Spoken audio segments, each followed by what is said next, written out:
Kanye. Kanye is responsible. I agree with that. Okay. Happy Mike Barnicle Day. Mike Barnicle is back day, sports fans.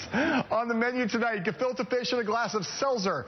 But first, filet of Trump. John Ellis Bush took his Trump bashing to the next level today, responding to a video that the Donald released yesterday that attacked Jeb on immigration and reminded some people, actually a lot of people, of that infamous Willie Horton ad. Jeb's first response came in the form of a video this morning.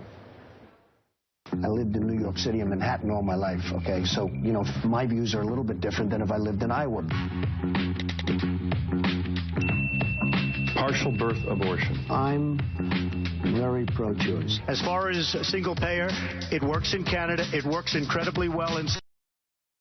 Who would you like representing the United States in a deal with Iran, with this regime there? Well, I think Hillary would do a good job. Hillary Clinton, I think, is a terrific woman. I mean, I'm a little biased because I've known her for years.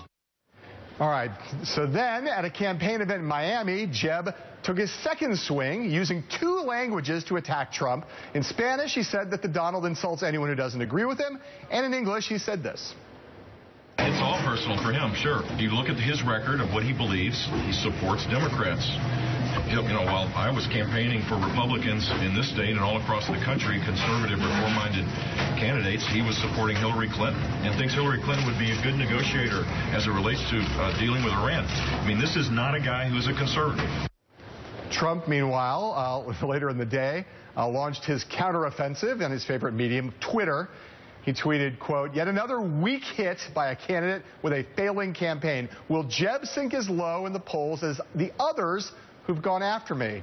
But that's not where Trump ended. He didn't stop there. Later this afternoon, the Donald released yet another video.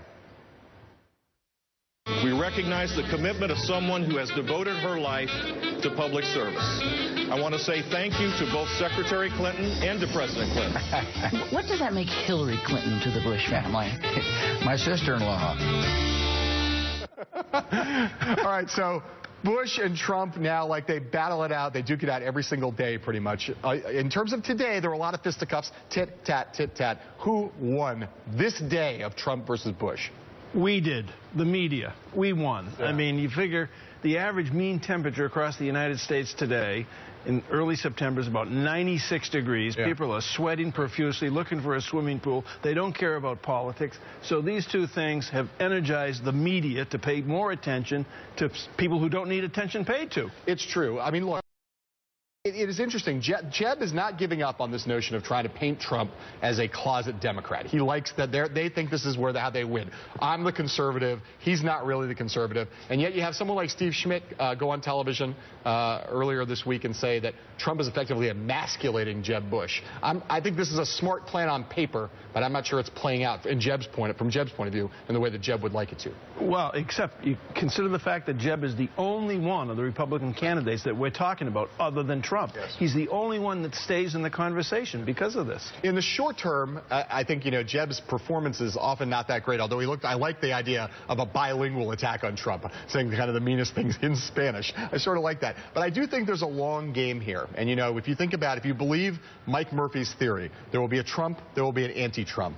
Jeb Bush wants to be the anti-Trump. And right now, it's, you know, Jeb Bush, John Kasich, those are the ones people think about. Jeb, I think, is trying to position himself for that long run. We're not talking about John Kasich. We're talking about Jeb Bush. We are not. And you wonder if you're a Kasich fan, are you sitting there thinking to yourself, why is my guy not going after Donald Trump? So, you know, referee Mike Barnicle there in the corner with the scoring card, I call it a draw today. You call it a draw? Yeah. Okay, fair enough.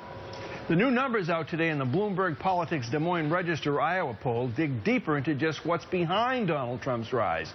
37% of likely Republican caucus goers said they liked the way Trump, quote, tells it like it is, unquote.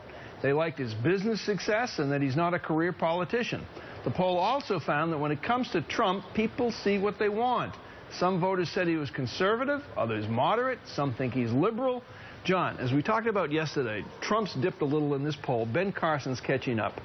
What do you think's going on in Iowa? Well, look, I mean, for one thing, it's fascinating that Trump, his approval rating and his unfavorable, unfavorables improved a lot in this poll. This Rorschach thing is really interesting, that people ascribe whatever views they They generally refute, they take their own views and they cast them on Trump. The other thing that's in this poll that we didn't talk about, we didn't show on screen there, 46% of Trump voters, people who support Trump, are also believers that Barack Obama was not born in the United States, according to our poll in Iowa. So that's part of what's going on out there. Well, you know, skip Iowa on your way to Yosemite. But let me ask you two questions. Yeah. One, what do you think about the fact that Ben Carson has pretty much drawn even with Trump in Iowa with no media exposure? And two, do you think Donald Trump really cares about these numbers? Well, yes. I think from the first point, we're going to talk to our pollsters later in the show about some of what's going on with Ben Carson.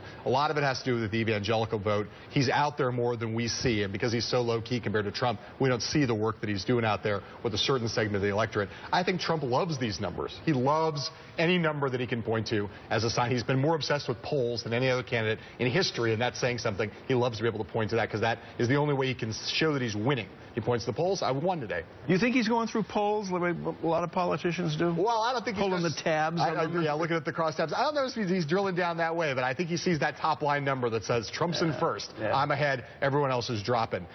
Do you think Donald Trump, when we get to Iowa, do you think Donald Trump could be the winner of the Iowa caucuses? You know Iowa pretty well. I don't. You don't? No. Okay, why not? The evangelicals. The evangelicals. You think Trump's eventually going to crumble on that? I don't think he's going to crumble, but I think he could lose because of them. Okay. Mike does not believe that Trump's favorite